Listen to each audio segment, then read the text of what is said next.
ইন্না আতা'না সাদাতানা ওয়া কুবারা'ানা ফাআদাল্লুনাস সাবিলা। অন্যত্র আয়াতে আল্লাহ রাব্বুল আলামিন বলেন, মানুষগুলা ডাক দিয়া বলবে, হে দয়ার মালিক আল্লাহ,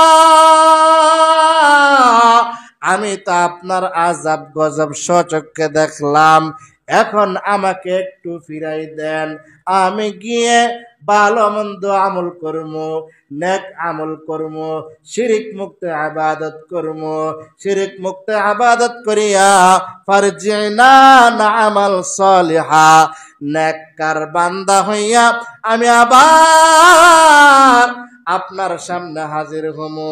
আল্লাহ রাব্বুল আলামিন বলেন, না না, সেই সুযোগ আর দেওয়া হবে না। জোরে বলেন নাউজুবিল্লাহ।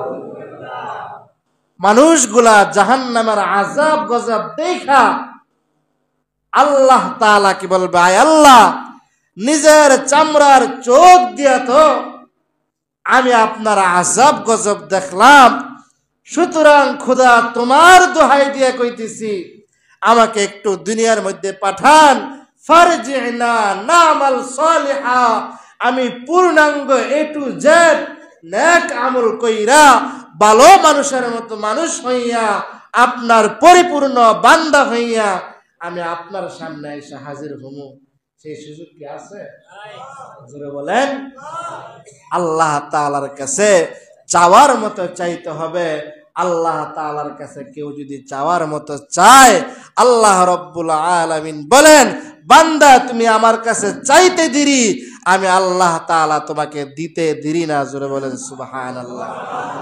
হাদিসের কিতাবের মধ্যে আছে, ইউতা বিজাহান্নামা ইয়াউমাইদিল্লাহ সাবউনা আলফা জিমামিন মা কুল্লা জিমাবিন আলফা মালাকিন ইয়াজরুনাহা। আল্লাহ রাব্বুল আলামিন হাসরের ময়দানে বিচার কাজ শুরু করবেন জুমার দিন। ফজরের নামাজের পরে বিচার শুরু, জুমার আগে আগে বিচার শেষ করবে। মাঝখান দিয়া জাহান্নামের জিহ্বাটা বারবার আক্রমণ করবে আর বলবে, আল্লাহ আমার ক্ষুধা লাগছে, আমাকে একটু খাবার দেন, আমার বড় ক্ষুধা, আমাকে একটু খাবার দেন। তাফসীরের কিতাবে মুফাসসিরিনে কেরাম বলেন, সবাই তো ঘুমাই যেতেছেন গা, মুফাসসিরিনে কেরাম বলেন, শান্তি মতো আমার আল্লাহ বিচারের কাজটা শুরু করতে পারবে না। ইউতা বিজাহান্নামা ইয়াউমাইদিল্লাহ সাবউনা আলফা জিমামিন মা কুল্লা জিমামিন আলফা মালাকিন ইয়াজরুনাহা।